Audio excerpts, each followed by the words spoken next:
தகப்பனார் மரிக்கும் போது ஒரு நாள் என்கிட்ட சொல்ல, இங்க எவ்வளவு வச்சிருக்கேன், அங்க எவ்வளவு வச்சிருக்கேன், இதெல்லாம் எடுத்து சர்ச்சை கட்டிடு, எல்லாம் பார்த்துக்கோ.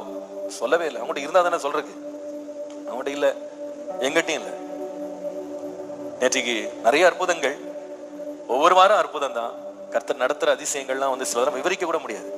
அவ்வளவு அற்புதங்கள். நேற்றுக்கு இரவு, நேற்று சாயங்காலம் நான் அங்க போய் இடத்துல போயிட்டு வேலை வேகமா நடந்துட்டு இருக்கு. கிட்டத்தட்ட 55 பேர் வேலை செய்யறாங்க நேற்றைக்கு மாத்திரம். இந்த வாரம் ஏராளமான லேபர், மேல இருந்து கூரையில இருந்து எல்லாம் வேலை நடந்துகிட்டே இருக்கு. எல்லாம் முடிக்கணும். வாரம் கூலி என்பது ஒரு பெரிய தொகை.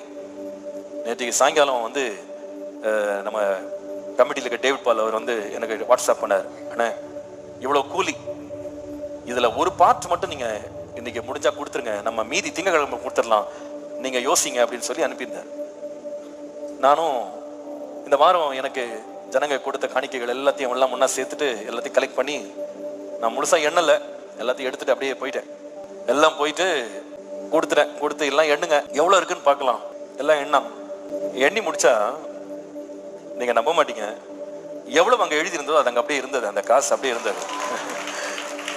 ஆச்சரியமாக இருந்தது. எங்களால நம்ப முடியல. அது சில லட்சங்கள் எப்படி இருந்ததுன்னே தெரியல. கரெக்டா அந்த அமௌண்ட் வந்து கடைசியில நான் அங்கிருந்து கிளம்பும் போது பேக்ல, நான் மிகைப்படுத்தி சொல்லல, எனக்கு ₹1 கூட அதுல இல்லை. நான் அதுக்காக துக்கப்படல. ஆனா அன்றைக்குடைய தேவை அனைத்தையும் கர்த்தர் சந்திச்சு முடிச்சிட்டாரு. எல்லாத்தையும் கொடுத்துட்டு அப்படி சந்தோஷமா வந்தேன். ஆண்டவர் எவ்வளவு நல்லவர், ஆண்டவரே நீர் எவ்வளவு நல்லவர். எங்க தேவை என்ன வரும்னு எங்களுக்கே தெரியாது. ஒரு ஆளு ஸ்கொயர் ஃபீட் கணக்குல தானே அளந்து கொடுக்குறாங்க. எவ்வளவு வேலை செய்ய போறாருன்னு நமக்கு தெரியாது. இந்த வாரம் இத்தனை பேர் வேலை செஞ்சாலும் எல்லாம் ஸ்கொயர் ஃபீட் தான். அப்போ வெள்ளிக்கிழமானவனே எல்லாம் கால்குலேட் பண்ண ஆரம்பிச்சுவாங்க. ஸ்கொயர் ஃபீட் எல்லாம் போட்டு இத்தனை ஸ்கொயர் ஃபீட்ல எவ்வளவு சம்பளம், எவ்வளவு கூலி, ஒரு ஸ்கொயர் ஃபீட்டுக்கு தர போடுறதுக்கு இவ்வளோ, வுட் ஒர்க் செய்யறதுக்கு இவ்வளோ, எல்லாம் அப்படியே எழுதி டோட்டல் பண்ணா ஒரு அமௌண்ட் வரும். அங்க இருக்கிற ப்ராஜெக்ட் மேனேஜருக்கு தெரியாது எவ்வளவு தேவைன்னு, நமக்கு தெரியாது எவ்வளவு தேவைன்னு. கர்த்தர் எல்லாம் அறிந்திருக்கிறார். இந்த ஆலயத்தை கர்த்தர் செய்யறாருன்னா இந்த ஆலயத்துக்கு வர மக்களுக்கு செய்ய மாட்டாரா? உங்களுக்கு செய்வார், கவலைப்படாதீங்க.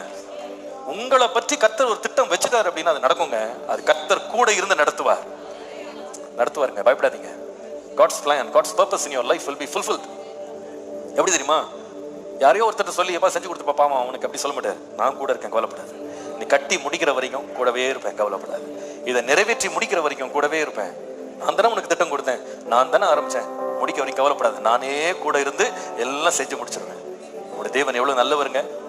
இன்னைக்கு சர்வ வல்லவர். ஆண்டவரே உம்மால கூடாது ஒன்று பிள்ளைன்னு யோசிக்கும் போது அந்த தேவன் சொல்றாரு, அந்த தேவனாகிய நான் உன் கூட இருக்கிறேன்பா, கடைசி வரைக்கும் நடத்துவேன்.